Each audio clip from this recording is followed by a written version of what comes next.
Friends, welcome to Renna சமையல். இன்னைக்கு என்ன சமையல் பார்க்க போகிறோன்னா, வதக்கி அரைச்ச கெண்டை மீன் குழம்பு, கெண்டை மீன் வறுவல் தான் பார்க்க போகிறோம்.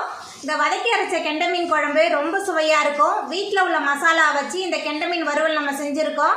ரெண்டுமே ரொம்ப சுவையாக இருக்கும். எளிமையான முறையில் செய்யக்கூடிய இந்த கெண்டை மீன் குழம்பு, கெண்டை மீன் வறுவல் எப்படி செய்கிறதுன்னு வாங்க பார்த்துடலாம்.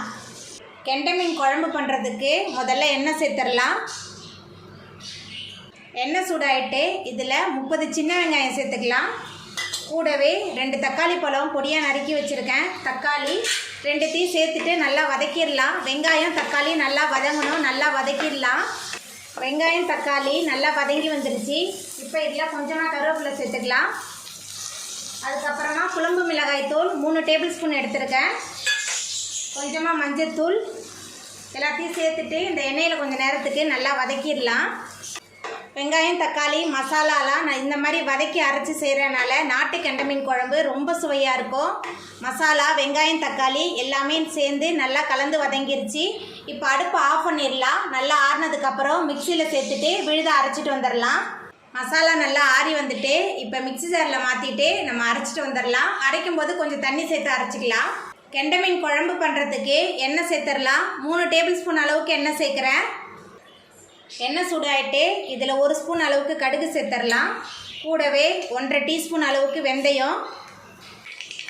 கடுகும் வெந்தயமும் நல்லா பொரிய ஆரம்பிச்சிருச்சு. கீறி வச்ச 3 பச்சை மிளகாய் சேர்த்துடலாம். அதுக்கப்புறமா கொஞ்சமாக கருவேப்பிலை, அரைச்ச விழுத சேர்த்துடலாம். அதுக்கப்புறமா கொஞ்சமாக புளி தண்ணி சேர்த்துக்கலாம். மிக்ஸி கழுவிட்டு அந்த தண்ணி கொஞ்சம் சேர்க்குறேன். குழம்புக்கு தேவையான அளவுக்கு உப்பு சேர்த்துக்கலாம். சேர்த்துட்டு எல்லாத்தையும் நல்லா கலந்து விட்டுடலாம். நம்ம வதக்கியிருக்கனால இந்த குழம்பு சீக்கிரமாக செஞ்சு முடிச்சிடலாம். எல்லாமே சேர்ந்து நல்லா கொதித்து வரட்டும். குழம்பு நல்லா கொதித்து வந்துருச்சு. இப்போ நம்ம அரைச்சி வச்ச தேங்காய் விழுது சேர்த்துடலாம்.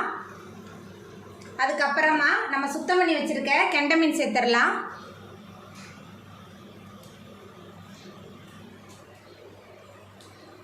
மீன் சேர்த்துட்டு நல்லா கலந்து விட்டுறலாம். எல்லாமே சேர்ந்து நல்லா கொதித்து மீன் நல்லா வெந்து வரட்டும். குழம்புலாம் நல்லா கொதித்து மீனெல்லாம் சூப்பராக வெந்து வந்துருச்சு. நம்மளோட சுவையான அரைச்சி விட்ட கெண்டை மீன் குழம்பு சூப்பராக ரெடி ஆகிட்டு இப்போ நம்ம அடுப்பை ஆஃப் பண்ணிடலாம்.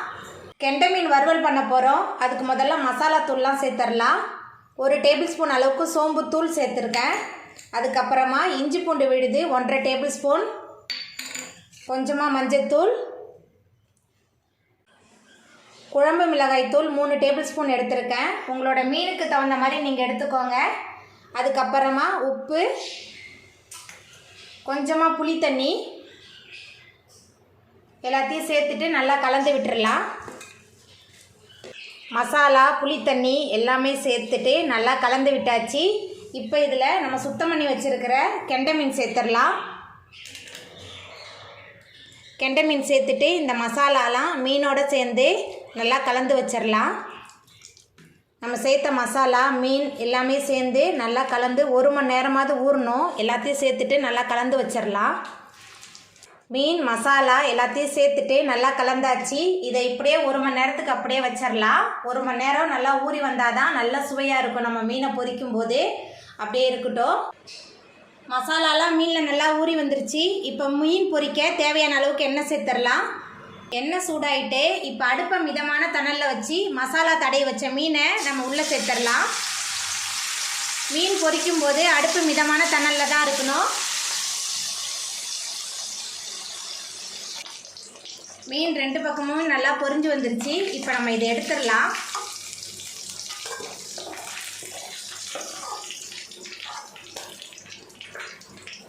மீன் எடுத்தாச்சு. இதே மாதிரியே நம்ம எல்லா மீனையும் போட்டு பொரிச்சு எடுத்துக்கலாம்.